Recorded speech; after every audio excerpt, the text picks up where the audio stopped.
ஐயோ,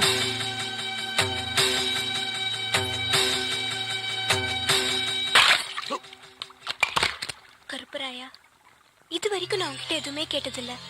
இப்ப முதல் தடவையா கேட்க போறேன். நான் என் மாமா மேல உசிரியா வச்சிருக்கேன் கருப்பராயா. என் மனசு பூராவும் என் மாமன் தான் நிறைஞ்சு இருக்காரு. ஆனா அவரு மனசுல நான் இல்ல, வைதேகி தான் இருக்கான்னு இப்பதான் தெரிஞ்சுக்கிட்டேன். நீ என்ன பண்ணுவியோ ஏது பண்ணுவியோ எனக்கு தெரியாது. என் மனசுல இருக்கிறத இப்ப நான் உன்கிட்ட சொல்ல போறேன். என் மாமா ஆசைப்படியே வைதேகிய என் மாமா கூடவே சேர்த்து வச்சுட்டு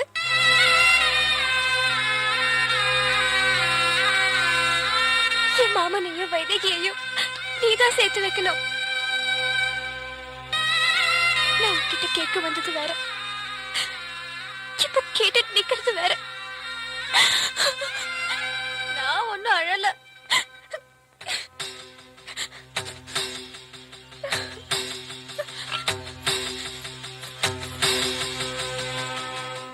மாமா மனசுல இடத்த புடிச்சிட்டு வான்னு சொன்னா பெருசா விட்டு கொடுத்துட்டு வந்து நிக்கிற.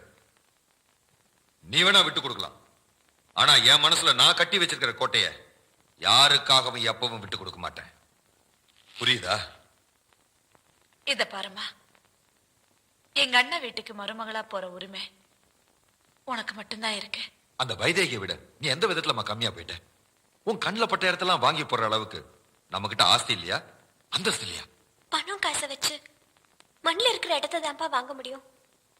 மாமா மனசுல இருக்கிற இடத்த எப்படிப்பா வாங்க முடியும்? ஓ மாமா மனசை எப்படி மாத்துறதுன்னு எனக்கு தெரியும். சட்டம் போட்டு பூ பூத்ததா சரித்திரமே இல்லப்பா. உன் அப்பா மனசு வச்சா பூ மட்டும் இல்ல, பூவை காயாக்க முடியும், காய கனியாக்க முடியும், அதை உன் கையில கொடுக்க முடியும். கதவை நல்ல தாப்பா போட்டுக்கு தாயி. அண்ணா, என்னமா நீ இல்லாதப்ப யாராவது வந்தா? நான் இல்லாதப்ப எவன் இந்த வீட்டு பக்கம் வர மாட்டான். உன் தலைக்கு மேல ஒரு ஈ காக்கா பறந்தாலும் சரி, வீச்சருவா வீராசாமி தங்கச்சின்னு சொல்லு, அது ரெக்கைய மடக்கிட்டு மண்டி போட்டு தாயி வர்றேன். பால் ஊட்டி வளர்த்த கிளி, பழம் கொடுத்து பார்த்த கிளி. பால் பால், இது தமிழ் பால்.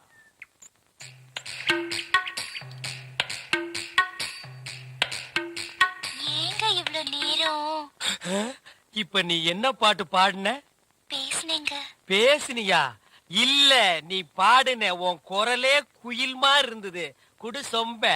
கை காட்டும் கண்ணுமணி, கொஞ்சம் முகம் காட்டு முத்துமணி, காட்டாதே வளையல் கைய ஆட்டாதே, வெளியில் வா பசுங்களே. பாரமணி, நான் ஊருக்கே பால்ல தண்ணியே கலந்து ஊத்துறேன். ஒருத்திக்கு மட்டும்தான் என் மனசையே கலந்து ஊத்துறேன். பத்திரமா பிடிச்சுக்கோ.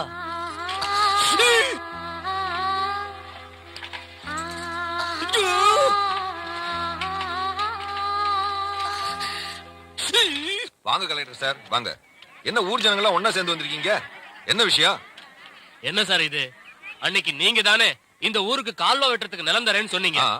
இன்னைக்கு மாட்டேன்னு சொல்றீங்களே சார். ஓ, அத சொல்றீங்களா?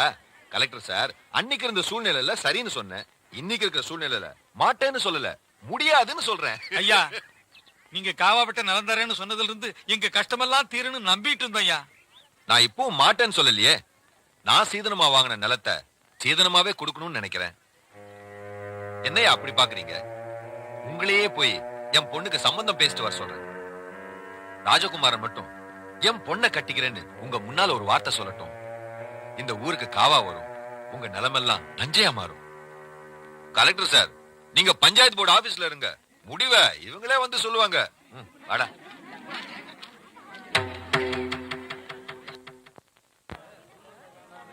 என்னப்பா சொல்றீங்க? ராஜகுமாரியா, கரெக்டையா எவ்வளவு சொல்லியும் செல்வராஜையா கையெழுத்து போடலீங்க. நீங்க சொல்ல போற ஒரு வார்த்தையில் தாங்க எங்க தலையெழுத்தே இருக்கு. ஏன் மச்சான் கையெழுத்து போட மாட்டேங்கிறாரு? ஐயா, நாங்க எவ்வளவோ எடுத்து சொல்லியும் செல்வராஜையா ஒத்துக்க மாட்டேங்கிறாருங்க. காவா வெட்ட அன்னைக்கு நிலம் கொடுக்கறேன்னு சொன்னவர் இப்ப மாட்டேங்கிறாரு. ராஜகுமார் ஐயா, காஞ்சி போன எங்க வயிறும் ஒட்டி போன கண்ணமும் நல்லா இருக்கணும்னா அது உங்க கையில தான் இருக்கு. ராஜகுமார் ஐயா, கூலி வேலை செஞ்சே குனிஞ்சு நிக்கிற நாங்கெல்லாம் நிமிர்ந்து நிக்கணும்னா அது உங்களாலதாயா முடியும். உங்க வார்த்தையில தான் ஐயா எங்களை மாதிரி ஏழைங்க வாழ்க்கையே இருக்கு. நீங்க நல்லா இருக்கணுங்கிறதுக்காக ஒரு வார்த்தை என்ன, எத்தனை வார்த்தை வேணாலும் சொல்றேன். ஆனா என்ன சொல்லணும்னு தயவு செஞ்சு சொல்லுங்க. இப்படி பேசாம இருந்தா எப்படி? நான் என்ன சொல்லணும் சொல்லுங்க. அத நான் சொல்றேன்.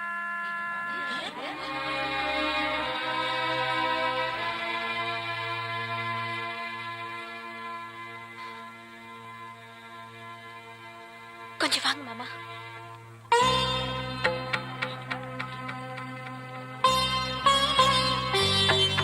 செல்வி, என்னது? மாமா, இந்த ஊர் நல்லா இருக்கணும்னு நினைக்கிறீங்கல்ல? ஆமா, கண்டிப்பா. அப்படின்னா நீங்க என்ன கட்டிக்கிறேன்னு இந்த ஊர் ஜனங்க முன்னாடி சொல்லணும். என்ன சொல்ற? நான் பொய் சொல்றேன். என்ன பொய் சொல்றியா? ஆமா மாமா, பொய் தான் சொல்றேன். என்னை எப்படியாவது உங்களுக்கு கட்டி வைக்கணும்னு எங்க அப்பா ஆசைப்படுறாரு. அதுக்காகத்தான் காவா வெட்ட கையெழுத்து போடாம ஜனங்க வாழ்க்கையோட விளையாடுறாரு. நீங்க என்ன கட்டிக்கிறேன்னு சொன்னாதான் எங்க அப்பா காவா வெட்ட சம்மதிப்பாரு.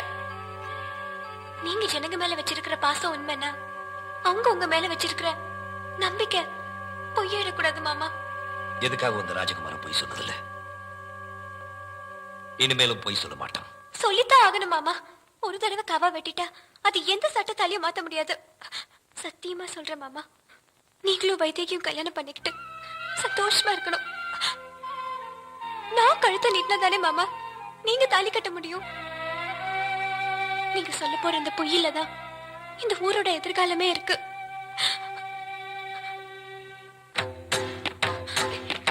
மாமா, மாமா.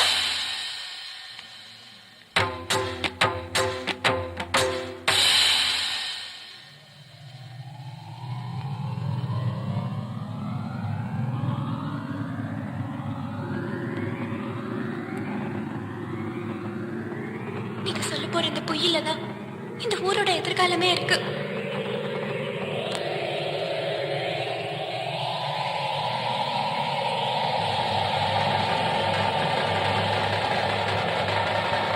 என் மாமா ஆசைப்படி நான் செல்வியை தான் கல்யாணம் பண்ணிக்க போறேன்னு போய் சொல்லுங்க.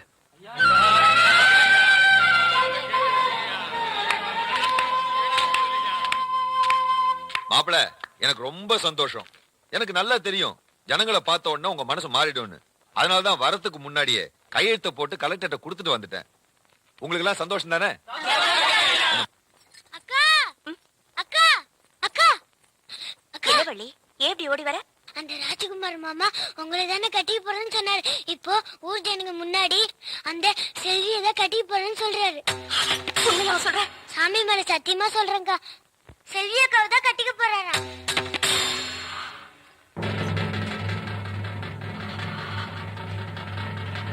அப்படியே சொன்னாரு. ஆமாக்கா. அப்படியே சொன்னாரு. ஆமாக்கா. அப்படியே சொன்னாரு. ஆமாக்கா.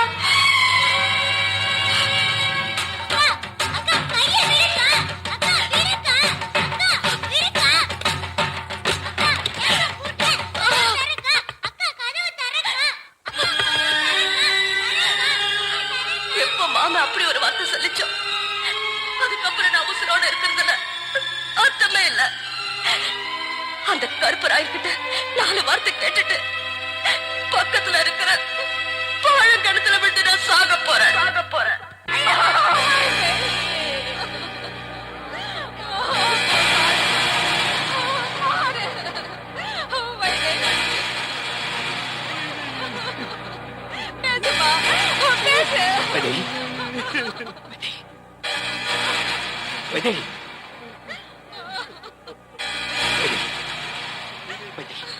மாமா வந்திருக்கா பாருமா.